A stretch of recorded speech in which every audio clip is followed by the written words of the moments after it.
The 2019 LSU Tigers are arguably the most dominant college team of all time. In offense alone, they had a stellar offensive line, and they also had featured players like Clyde Edwards-Helaire, who had an awesome year for the Chiefs, Joe Burrow, who's an absolute stud, and their dynamic duo at receiver in Justin Jefferson and Ja'Marr Chase. Justin Jefferson being the older player, we were able to see him in the NFL for one season, and he was yet another person to have a great rookie season. And actually, that's an understatement. He had a sensational rookie campaign where he's already established himself as one of the top receivers in the entire NFL. His routes are second to only a few, and I would say on a run-focused team, he was still able to go for 1,400 yards and make some of the league's best DBs look average. And not to mention, he has uber personality and has become viral for his play on the field and also his famous dance moves. And that being said, it was a very different story at LSU. He was amazing, don't get me wrong, but it was very clear that he was the number 2 option behind Ja'Marr Chase. So in today's video, we're going to look at Ja'Marr Chase and talk if he can have an even better year than Justin Jefferson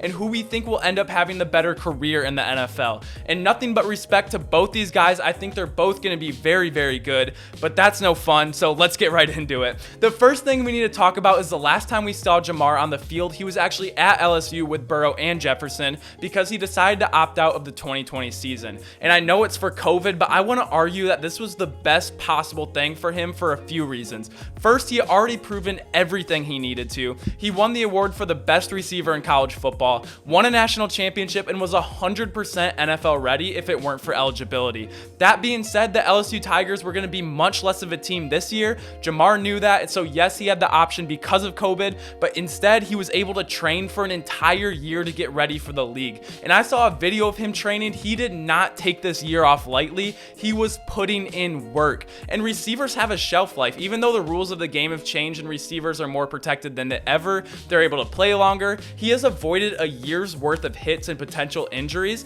And for what? Standing at 6'1", 207 pounds, running a sub 4.4, he was able to train his body into peak shape. He was able to watch NFL film rather than college film. He was able to focus and just work on his routes, refine his game, see how NFL DBs play, and work on injury prevention. Mind you, he's already had a 20 touchdown, almost 1,800 yard season with 20 plus yards per catch. Which leads me to my next point to see how I think Ja'Marr will do. He got drafted 5th overall to the Bengals, who just so happened to have Joe Burrow, the same quarterback that he has so much rapport with, and he's also his favorite target.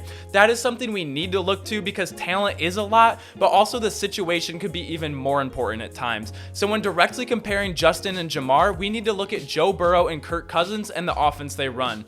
Right off the bat, I see advantage Ja'Marr in both cases. Joe Burrow's not only just as good, if not better than Kirk Cousins as a rookie, but the Bengals also trust Joe Burrow to drop back and throw the ball as many times as he wants. Last season, he never had a game with less than 30 attempts, and he had a season-high 61 attempts against the Browns in a Thursday night game, which he averaged 40 attempts per game a season. The Vikings have Dalvin Cook and are more run-centric, and Kirk Cousins had 6 games where he threw less than 30 times with a season low of 14 passes in a game, which actually works out in Ja'Marr for his situation, but also makes it that much more impressive that Justin Jefferson was able to have the season that he did.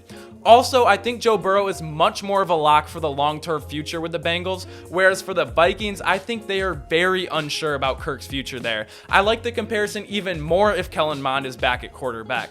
But looking at Ja'Marr's game, after watching an embarrassing amount of film, I think it boiled it down to one thing. He plays a lot smaller than his frame, but he also plays a lot bigger than his frame. That might not make sense, but let me explain. At LSU, he was an absolute matchup nightmare. Being only a 6'1", 207 pound guy, he was a jump ball and contested catching threat like he was 6'4". But they also put him in the slot in certain sets, and with his quick feet, speed, and footwork, he was able to make linebackers and safeties look lost when he was making his cuts, playing like a small Wes Welker. If this still doesn't make sense, the last person I've described using this is Odell Beckham Jr. He plays way bigger than his size and frame with the catches he makes, but also way smaller with his routes and how he dices up the middle of the field. He's comfortable playing both sides of the field, inside and outside, and another thing that he excels at that we will see game in and game out with the Bengals is Joe Burrow has good enough legs to break the pocket and extend plays, so even if defenses do a good job covering him, Ja'Marr and Burrow had hundreds of yards off of broken plays in 2019.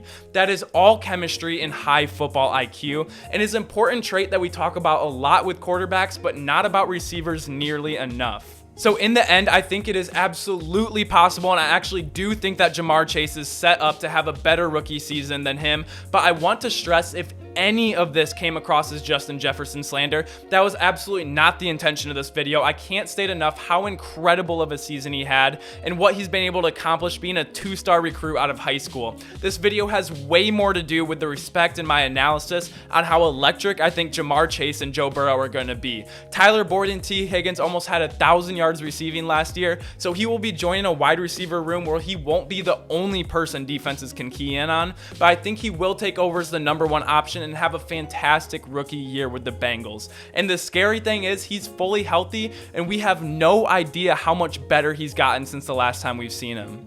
But let me know what you guys think. I really don't want this to come across as Justin Jefferson slander. I already have him as like a top 5, top 10 receiver in the entire NFL. After a rookie season, that is insane, but I haven't seen a prospect like Ja'Marr Chase, I'm going to say since Odell Beckham Jr., because they actually remind me, I know they're both LSU alma mater, but they do remind me a lot of each other, how they play, how they're able to play outside the slot, play big, play small. I think he's going to have an electric rookie season, especially because he's back with Joe Burrow. That has to count for something. We've seen this a lot in the NFL. But thank you guys so much for watching. Make sure to like the video if you liked it. Make sure to comment down below who you think is going to have a better rookie year and who's going to have a better career in general. I like the situation that the Bengals, I think they're building up. Right now, I have no idea what's happening with Kirk Cousins, so we'll see about that. But make sure to subscribe if you enjoy daily sports content. You guys have been killing it. I don't know what my next goal is for subscribers, but you know, just one at a time. I love each and every single one of you, and I will see you all tomorrow. Peace.